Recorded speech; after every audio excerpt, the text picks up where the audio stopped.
We will not go back, because there's a generation that depends on our walk with God. The reason we can serve God today is because men after us paid the price. Number two, how does God talk? The language of God.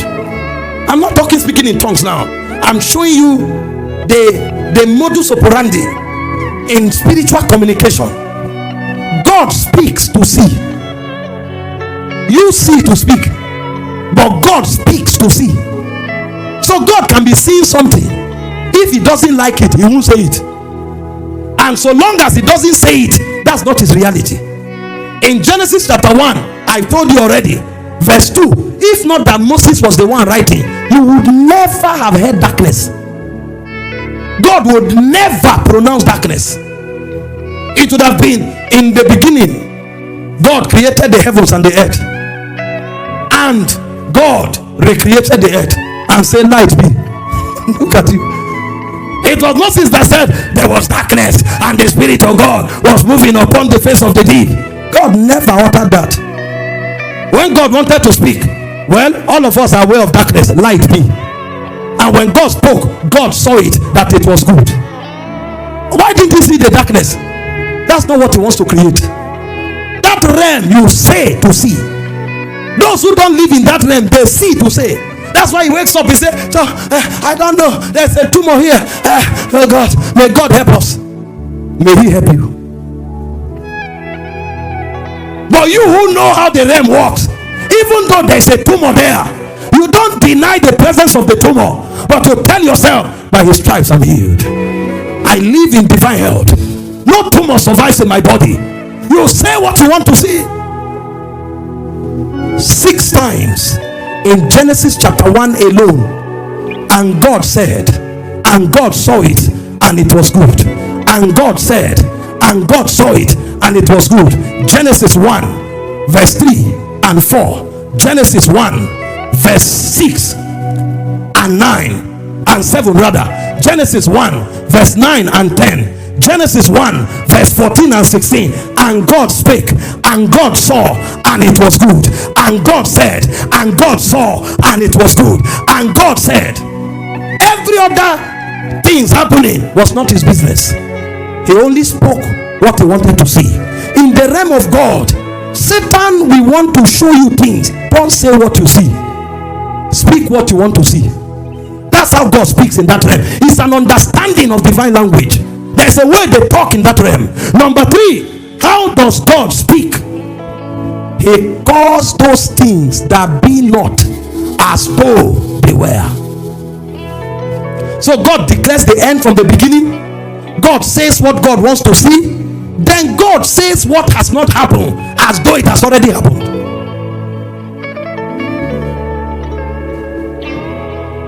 Imagine I don't have a job, and I'm talking like somebody who is a CEO. My company will employ 30 people in the first 3 months, and you are like, okay, what's the name of the company? It is Light of the World International Company. Where is it located? In Guarimpa. Where can I see it? I will invite you when the time is right.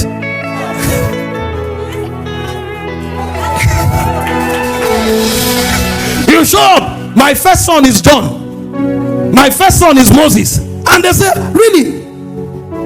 Your first son is Moses? Yes. Where is he? I will show you when you are around. He called those things that be not as though they were. This is how we animate the God realm. Romans 4:17. See God speaking to an impotent man with a barren wife, as it is written. What would have been the right grammar? I will make you. Is that not the right English? I will make you a father of what? Many nations. But how did God speak? I have made thee. I have made thee a father of many nations.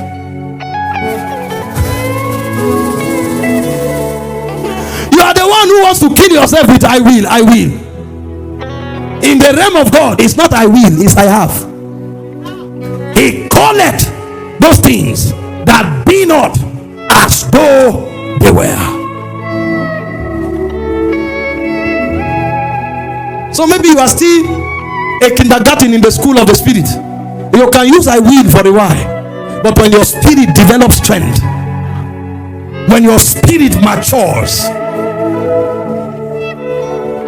you stand up and say, our first conference in Switzerland,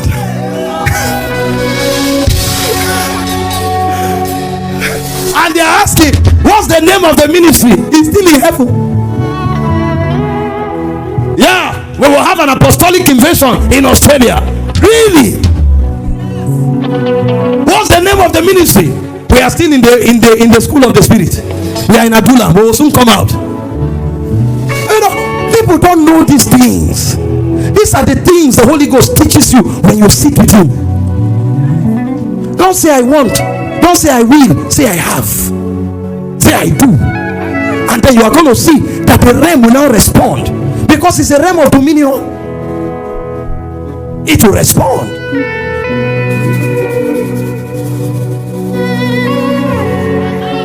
So instead of me saying, maybe I'm a tailor, and instead of saying our third shop will be in Guzape, I would rather say our third shop in Guzape will be inaugurated. I'm in charge. I'm in full control. And if my faith is stronger, I will say, I will soon visit our third shop in Guzape. We are not just inaugurating, it's already there. He calleth those things that be not. This is the language of the realm. Some of you, you know you are from that realm, but you are not experiencing it because you don't know the language of the realm. You are speaking the language of a fallen realm. That's why you don't see the realities. Number 4, how does God speak? God does not just speak, he names things. Because anything you name, you animate. So God did not just say to Abraham, I have made thee a father of nations. If you actually go to Genesis 17 verse 3, you are going to see how God really put it. God actually named him after that order. So God doesn't just speak those things that be not as though they were. He named them. Verse 5, Genesis 17. Neither shall thy name any more be called Abram, but thy name shall be Abraham. For a father of many nations I have made thee.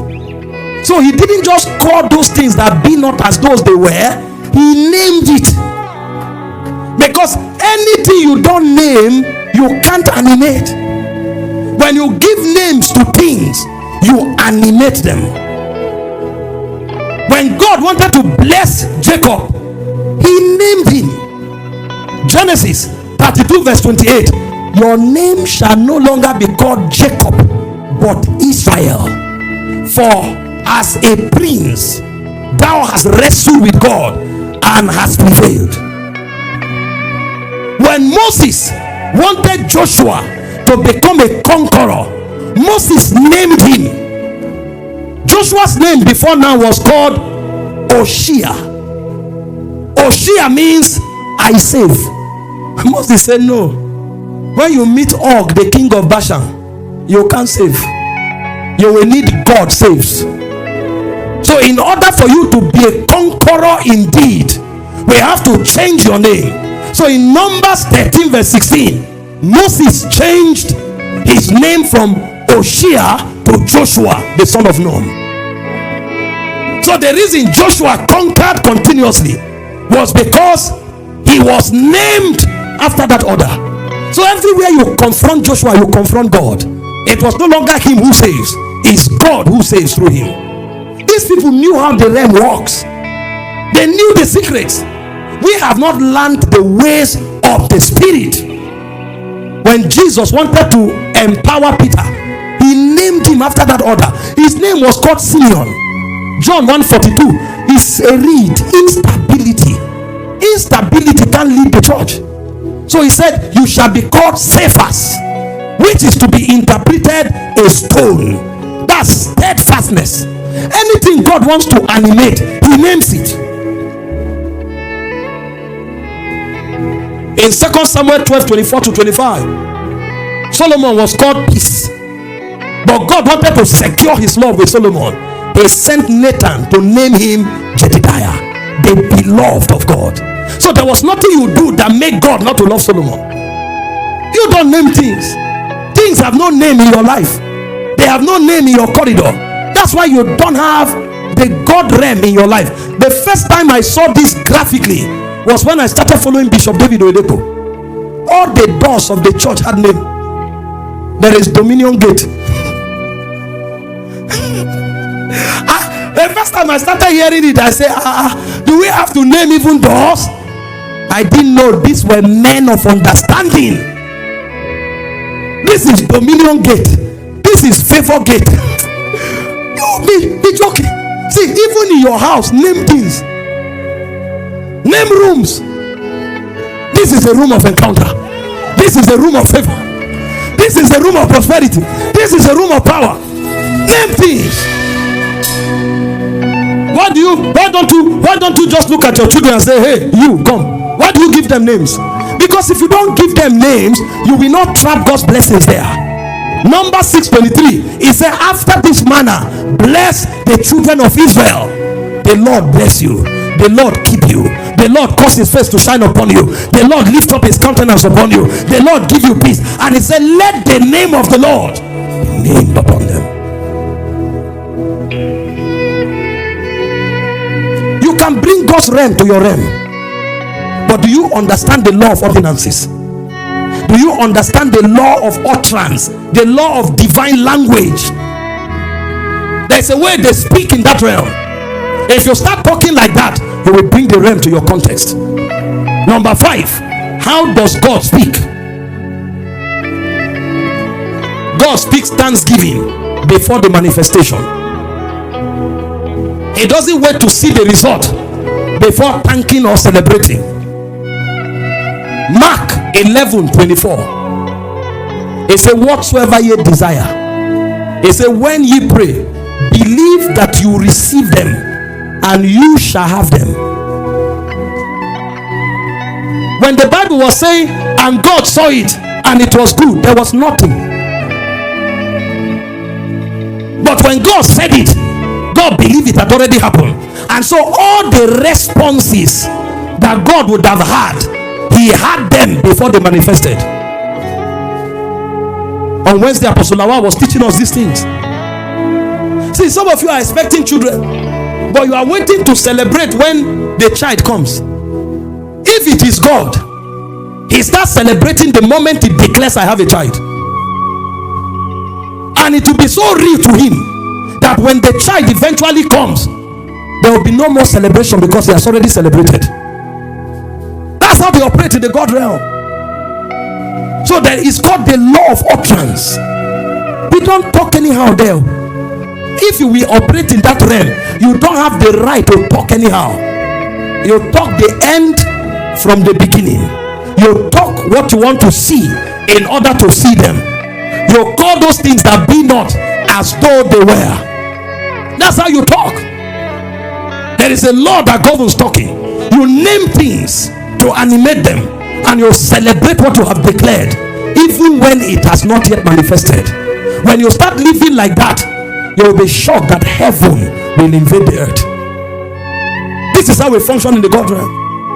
If you don't know these truths and practice them, you can live and sleep in church and still not have God's dimensions in your realm. Have you not seen people who sleep in church, live in church, yet have nothing of God in their lives? Number 3, can you still take more? I think you need to practice the ones I've taught you already. You need to practice. Some of you, the law of ordinance alone will take you 5 years, because that dying part will be hard for you. You die to live. Does that mean I have to be giving up? precious things, especially when God asks for it? Yes. Some of you, they're giving one. This thing I work for, how can I just give it out like that? That's why you only have what you work for. Some of us have beyond what we work for. I was telling them a story this morning in Kuje. I went for visa interview. I was with Pastor Sonny. I sat down. A young man came in, greeted me very well, very good guy, and sat by my right, so that they could take biometrics. And then an elderly man walked in. The young man saw him, I didn't see him, and stood up for him to sit. And the elderly man was so grateful, appreciated him, and sat down. And the young guy was standing. After about 15 minutes, the man turned to the young man and said, Kai, thank you so much. I'm so sorry that you are having to stand. He was so grateful for what the guy did for him. And then he turned. Then he looked to him like he saw somebody he knew. So he turned to me again. I said, man of God. I said, what does, sir? Because I was focusing on my own business. After we greeted, 5 minutes later, the man couldn't rest. He carried an envelope and gave me. The guy who stood up for him was still standing. He said, this is $1,000 US. Please take it. I want to bless you. That was when I said this world is not fair. Somebody respected you, stood up for you. He has been standing for 15 minutes. Why not even share the dollars and give the person $1 or $100 or $300 and give me the balance? Oh, God didn't bother about that man. He gave me the whole $1,000 and he was so grateful. When he finished, he said, I will wait for you outside. And he turned to this brother that stood, thank you very much, and went away. May you not have only what you work for. There are mysteries that govern this realm.